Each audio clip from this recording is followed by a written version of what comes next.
Selamat siang, jumpa lagi dengan Denok Ayu Novel. Bagaimana kabar sobat semua? Sebelum kita mulai cerita ini, ayo silakan subscribe, like, komen, share dan nyalakan loncengnya untuk mendapatkan notifikasi terbaru ketika Mimin upload videonya. Menantu terbaik bab 6, penghinaan saat makan malam keluarga. He Jiarong ini adalah pemborosan, tapi untungnya dia jujur dan dibesarkan oleh dirinya sendiri, jadi Lee Sukin juga memiliki perasaan padanya.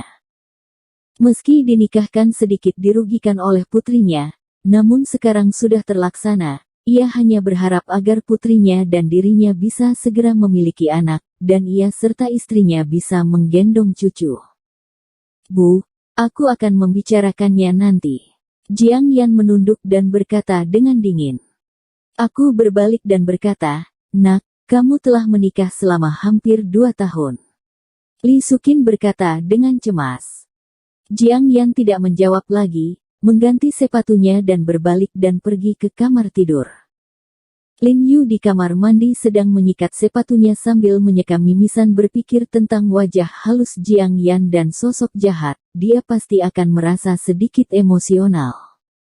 Saya takut ada pria yang tidak bisa menahannya di depan yang terbaik seperti ini, jadi dia dalam keadaan kusut, tidur atau tidak tidur.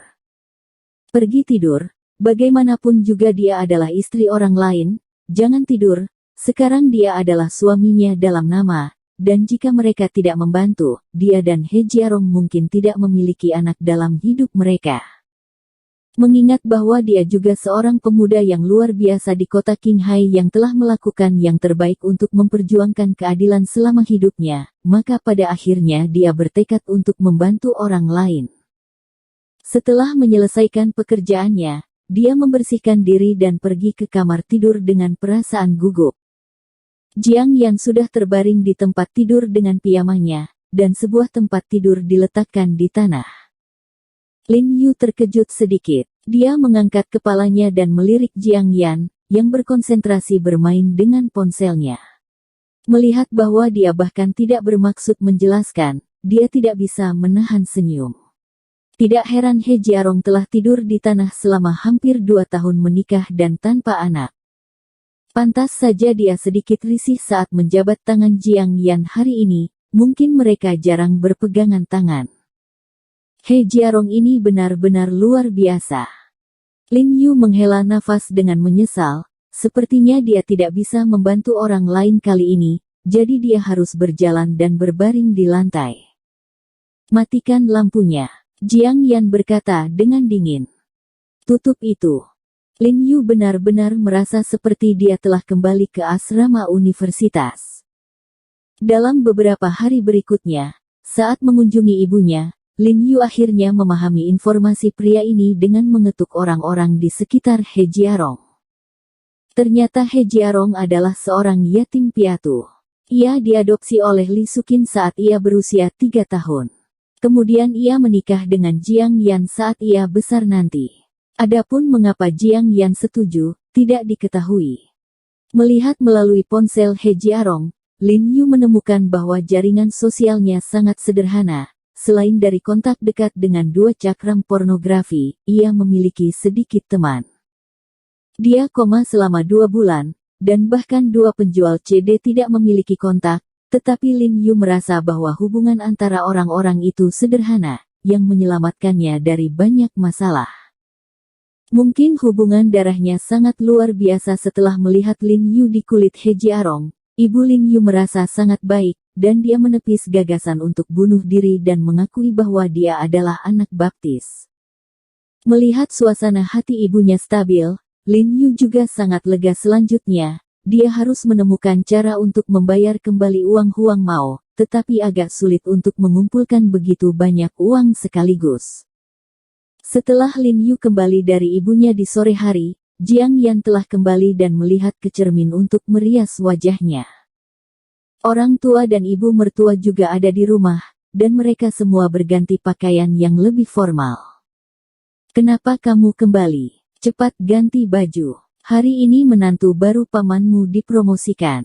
Ajaklah kami makan malam, desak ibu mertua. Setelah Lin Yu memasuki rumah, Jiang Yan sudah berkemas, mengenakan gaun panjang strapless rendah hitam, dengan rambut hitam legam tersampir secara diagonal di sisi bahunya, membuatnya terlihat seksi dan menawan, sambil mempertahankan suasana yang mantap. Lin Yu sedikit tercengang melihat, si cantik tak tertandingi, dia mungkin mengatakan dia. Jika kamu tidak ingin pergi, kamu bisa tinggal di rumah. Jiang Yan berkata dengan dingin. Kenapa? Apakah kamu takut aku akan mempermalukanmu? Lin Yu tertawa pada dirinya sendiri. Ekspresi Jiang Yan berubah sedikit, dan dia keluar dengan cepat.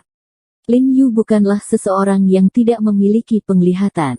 Karena Jiang Yan tidak ingin pergi sendiri, dia memutuskan untuk tinggal di rumah, tetapi Li Sukin tidak setuju, karena dia takut paman Jiang Yan akan mengambilnya.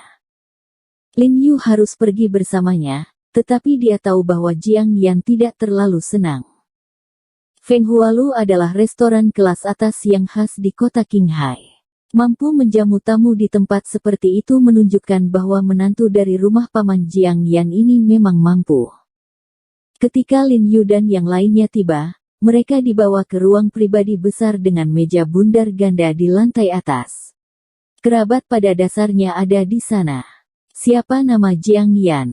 Lin Yu buru-buru mengikuti apa yang disebut, seperti istri yang ketat. Sekelompok kerabat menunjukkan sarkasme dan mengabaikan Lin Yu. Duduk di meja ini adalah paman dan bibi Jiang Yan, sementara duduk di kedua sisi adalah menantu dan putrinya. Menantu baru ini bernama Zhang Sun. Dia sangat putih, dengan wajah berkarakter China, bibir tebal dan kacamata. Nada dan sikap pidato dapat dilihat dari orang-orang di sistem.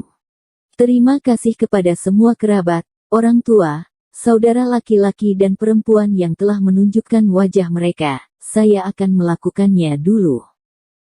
Melihat semua orang ada di sana, Zhang Sun mengambil gelas anggur dan meminum beberapa kata sopan. Xiao Zhang, kau sopan, sepupuku harus bergantung padamu, kepala biro kesehatan, untuk menjaganya. Seorang pria jangkung juga berdiri dan mengikutinya untuk minum. Di usia yang begitu muda, Xiao Zhang masih sangat muda dan menjanjikan. Naik begitu cepat, cepat atau lambat akan menjadi sutradara. Jika saatnya tiba, jangan lupakan kami kerabat yang malang. Semua orang tertawa, dan Anda berkata satu persatu. Paman, bibi, dan paman saya terlalu serius. Betapapun buruknya saya, Zhang Sun akan selalu menjadi junior Anda. Jika ada yang ingin Anda tanyakan, saya tidak akan pernah menolak. Zhang Sun mengeluarkan fisiknya, dan berbicara dengan sangat jelas, kerabatnya sangat puas dan mengangguk serta memujinya. Jiarong, karena penyakitnya sudah sembuh, saya akan belajar lebih banyak dari kakak iparmu di masa depan, dan lebih termotivasi. Jangan merasa tidak aman. Pada saat ini, seorang penatua tiba-tiba membawa kata-kata itu ke Lin Yu. Wajah Jiang Yan berubah sedikit, menjadi semakin dingin, wajah Li Sukin dan Jiang Jingren tiba-tiba menjadi sedikit tidak nyaman, dan berubah menjadi biru dan merah.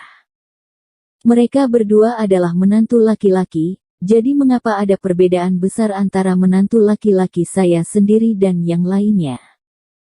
Ya, Jiarong, apakah kamu tidak punya pekerjaan sekarang, atau biarkan saudara iparmu membantu kamu mencari pekerjaan di biro kesehatan?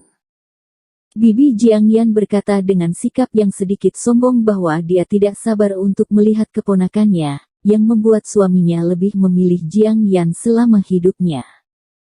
Bu, saya khawatir saya tidak memiliki kemampuan. Bahkan jika biro kesehatan kita melakukan pekerjaan lain-lain, tidak ada yang bisa masuk, setidaknya gelar sarjana atau lebih tinggi. Zhang Sun tersenyum, maaf, Jiarong, saya benar-benar tidak dapat membantu.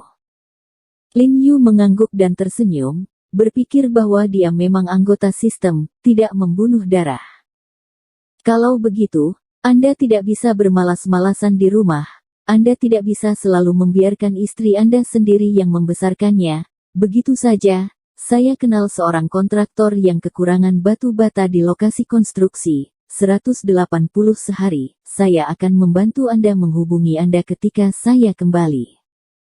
Nah, pabrik kita juga punya pekerjaan sebagai gatekeeper. Pekerjaannya mudah, tapi uangnya kurang. Tidak ada pendidikan, tidak ada keterampilan, Anda hanya dapat melakukan pekerjaan seperti ini, jangan memilih-milih. Sekelompok kerabat berkata dengan suara panik, seolah-olah peduli, tetapi pada dasarnya mengejek. Wajah Jiang Yan dingin, dan dia mencoba yang terbaik untuk menahan amarahnya. Setiap kata sepertinya menamparkan wajahnya. Sampah ini telah benar-benar kehilangan wajahnya. Makan, makan, makan dulu. Melihat wajah Li Sukin dan istrinya menjadi semakin jelek, Paman Jiang Yan segera lega dan menyapa semua orang untuk makan malam. Meskipun kata-kata ini kasar, Lin Yu tidak peduli, dia harus makan dan minum, bagaimanapun, mereka berbicara tentang He Jiarong, bukan dirinya sendiri. Sampah Winang itu sampah lo makannya. Bukankah ini terakhir kali aku menjadi bodoh? Namanya juga Jiarong, menurutku lebih tepat disebut Jiarong. Hahaha. Beberapa sepupu dari generasi yang sama memandang Lin Yu dan mencibir. Lin Yu sedikit marah, jadi hanya beberapa sindiran dari para tetua apa yang kalian ikuti. Laoli, ada apa? Bukankah sudah kubilang aku sudah memesan kamar pribadi sebesar ini? Saat ini, suara yang sangat tidak senang datang dari luar pintu. Oh, Tim Liu, maafkan aku, itu kelalaianku. Atau, aku akan memberimu satu lagi. Berubah. Bagaimana cara mengubahnya? Apakah akan ada ini di kamar pribadi lain? Tahukah kamu siapa yang datang untuk makan malam hari ini? Kamu dapat dengan cepat berbicara dengan orang-orang di dalam dan meminta mereka pindah tempat. Ini, Tim Liu, untuk memberitahumu, ini adalah orang yang bertanggung jawab atas Biro Kesehatan. Aku tidak tersinggung. Manajer bos mengacu pada Zhang Sun. Meskipun pangkat resmi tidak tinggi, restorannya berada di bawah kendali orang lain. Jika mereka menggunakan beberapa trik, mereka akan merasa tidak nyaman. Ketika Zhang Sun mendengar kata-kata bos itu, dia segera menjadi berani dan berdiri dan bergegas keluar pintu dan berteriak, "Siapa berani mengganggu makananku?" Dengan teriakannya, semua kerabat di ruangan itu secara tidak sadar bangga, dan mau tidak mau meluruskan dada mereka. Saya, kapten dari tim polisi kriminal, Liu Changming. Begitu suara itu turun, seorang pria berusia 30-an masuk dan membuka pintu. Dia menatap semua orang dan berkata, "Maaf, kotak ini awalnya dipesan oleh saya, tetapi pelayannya melakukan kesalahan. Ada beberapa tamu terhormat di sisi saya. Di sini, saya berharap semua orang akan membuatnya mudah dan mengganti ke kotak lain untuk makan malam." "Kenapa? Kita setengah makan, mari kita pindah tempat." "Ya, Kapten Interpol luar biasa. Apa hakmu bagi kami untuk melakukan ini?" Beberapa sepupu Jiang Yan segera mengundurkan diri, mereka masih muda dan kuat, dan mereka bahkan tidak menatap mata kapten polisi kriminal ini. Awalnya, Zhang Sun sedikit bersalah ketika saya mendengar gelar Kapten Interpol dan berencana untuk mundur, tetapi karena beberapa kata ini, saya tidak dapat turun dari panggung, jadi saya harus bersikap tegas dan berkata, "Ya, Kapten Liu, kami sedang makan." "Nah, kamu hanya mengusir kami, kan?" "Maaf, saudaraku, ini nyaman." Liu Changming juga tahu bahwa dia sedikit salah. "Maaf, ini tidak nyaman, kamu harus menggunakan kamar pribadi ini, lalu tunggu kami selesai makan." Bagaimanapun, tidak ada ruang untuk diskusi, Zhang Sun hanya merobek wajahnya, tidak peduli seberapa kuat kapten polisi kriminalnya, dia tidak dapat mengendalikan biro kesehatannya. "Ya, jika Anda ingin menggunakan kamar pribadi ini, tunggu saja kami selesai makan." Setelah Zhang Sun selesai berbicara, sepupu lainnya bergema, dan sorot mata Zhang Sun menjadi lebih dikagumi. "Liu tua, ada apa? Mengapa kamu pindah ke kamar pribadi begitu lama?" Ketua, kamu akan ada di sini sebentar. Ada suara lain di luar, lalu Deng Chengbin masuk. Biro Deng, Anda datang tepat. Saya ingin seseorang membantu mengubah kamar pribadi. Akibatnya, kader utama Biro Kesehatan tidak mengubahnya. Mari kita tunggu di sini sampai mereka selesai makan. Liu Changming melirik Zhang Sun dengan suara dingin. Tao. Deng. Biro Deng. Zhang Sun sangat ketakutan sehingga wajahnya menjadi pucat, dan dia berdiri dengan keras, dan bahkan jatuh dengan piringnya. Anda dari Biro Kesehatan. Departemen mana? Deng Chengbin jelas tidak mengenal Zhang Sun, jadi dia menatapnya dengan dingin, dan berkata sangat tidak senang. Biro, Direktur, saya Zhang Sun dari Divisi Pengendalian Penyakit. Zhang Sun berkata bahwa dia sedikit tidak nyaman. Butir-butir keringat besar di dahinya langsung turun, dia menyinggung wakil direktur, dan naik sendiri. Dasar kentut. Malam ini, saya ingin menjamu Direktur Biro Keamanan Umum. Bisakah Anda menampung dan mengosongkan kamar pribadi ini untuk saya?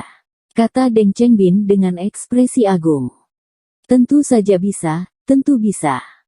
Zhang Sun mengangguk berulang kali, lalu mengedipkan mata pada kerabat di sekitarnya, dan meminta mereka untuk pindah ke kamar pribadi dengan mangkuk dan sumpit mereka. Sekelompok kerabat mendengar bahwa itu adalah kepala Zhang Sun, tetapi mereka tidak berani mengatakan apa-apa, dan menelan piring mereka untuk pergi keluar. Direktur Deng, ini agak sulit bagimu. Saat ini, suara Lin Yu terdengar tidak tergesa-gesa. Bersambung. Terima kasih kepada kalian yang telah menonton video ini. Jangan lupa tekan tombol subscribe-nya dan nyalakan notifikasinya untuk mendapatkan video-video seru lainnya dari Denok Ayu Novel.